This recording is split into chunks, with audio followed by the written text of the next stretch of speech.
Today, we are going to talk about holiday parties in your classroom. Welcome to Chalk It Out, where we spill the tea on what it's really like to be an educator. Hi, I'm Mallory. And I'm Greta. Welcome back. It's so nice to have everyone here after a long Thanksgiving break. I hope you had a wonderful time with your friends and family. I know I did. My family and I went to New York City, which has been this 15-year dream of mine. It finally came true. We did all of the things. Of course, I had an itinerary for every day. I made reservations at least once a day. Delicious food, I will say. Yeah, it was just amazing. Some of the itinerary things that I would like to highlight is day one, we just went shopping on Fifth Avenue. They have window displays with decorations, very cool. We went to the M&M store, the Hershey store, the American Girl store, and then we saw the St. Patrick's Cathedral. We watched the Macy's Day Parade right in front, and I will tell you, so fun. Highly recommend if you have never done that. And then, of course, we saw the Disney store. We didn't make it into the Lego store because there was a very long line. We went to Bryant Park and had some delicious pancakes.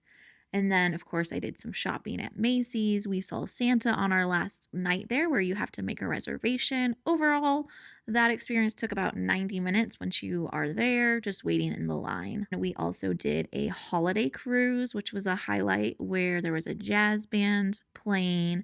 We went around the Statue of Liberty and Ellis Island and had the most delicious cookies. I think my favorite part of the trip was Summit One Vanderbilt, where you go up on the 92nd through the 94th floor and you can see the view of the entire city. It was beautiful. And then they also took lots of pictures. And so I would recommend that too. Greta, she will be returning in early January. She had a nice friend's Thanksgiving at a friend's house. And so we will see her here in a few weeks. Today, we are going to talk about holiday parties in your classroom because, as you know, Christmas time is my favorite time of year. I find so much joy in it, and I love having those parties with my classroom. Usually, it's that last day before break, only for probably about the last hour of school because I still like to stick to my schedule and routines. I think that helps everyone.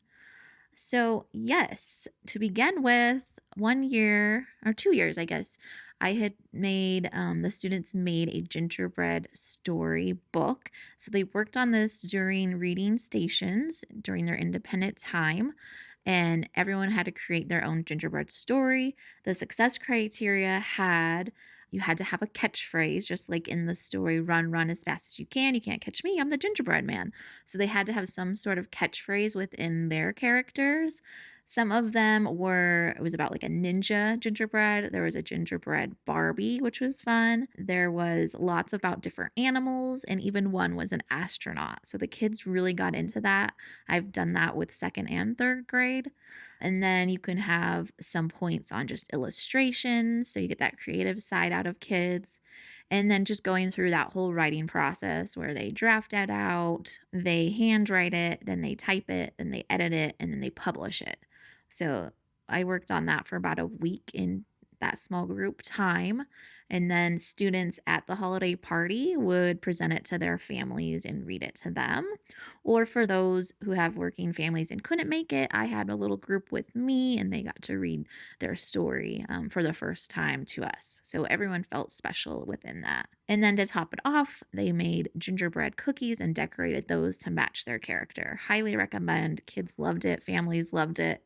I wish I would have saved some of those books because they were incredible. And then it also matches a standard, which is always a good thing. So just the standard on dialogue and using description with actions, thoughts, and feelings. So, yes, standards based as well. Other ideas for holiday parties, if you want to have families come in, is you could do a gingerbread house. I only did that 1 year. You need a lot of hands on adults helping because it's a process and it's messy.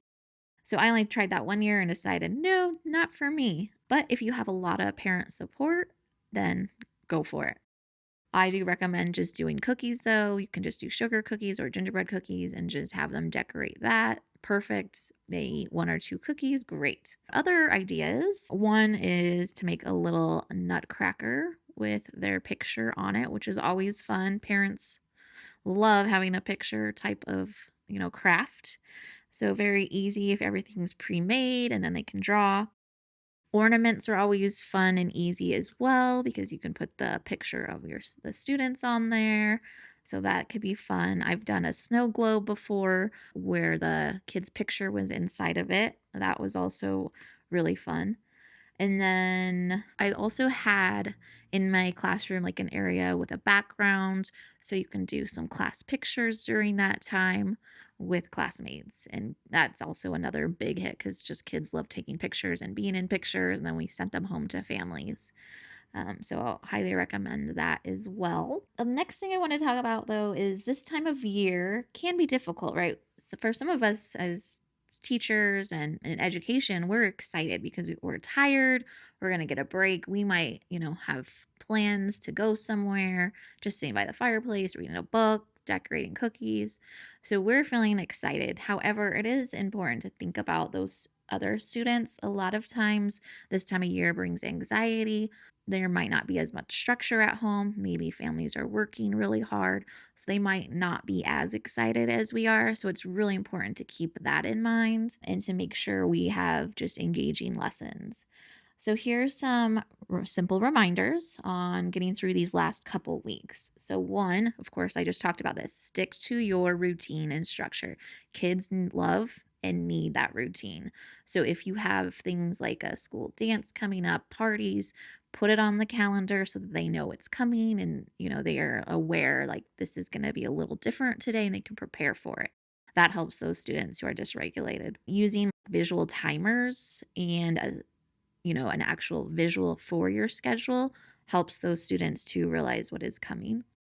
Just encouraging and keeping those high expectations, just going through. I know we have a couple weeks. However, we are still here to learn. This is what I'm going to do to help you.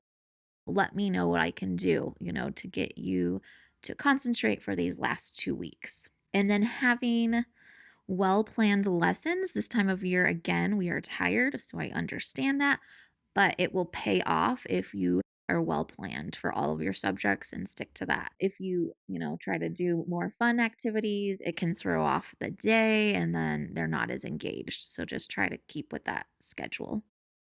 If you're feeling like, oh my goodness, my class is so hyper right now, it's okay to do just a 10-minute read aloud.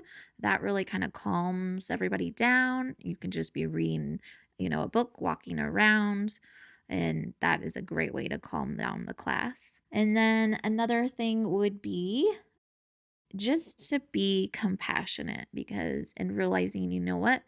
Maybe I don't need to ask students, like, what are you going to do over break if like, things are really hard at home? Okay. Because that's just going to bring more anxiety to them and then they're going to feel uncomfortable.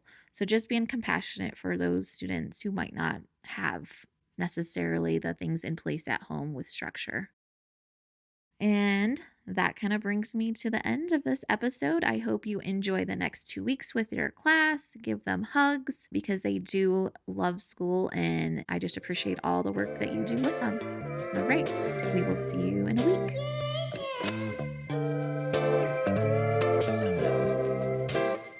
week.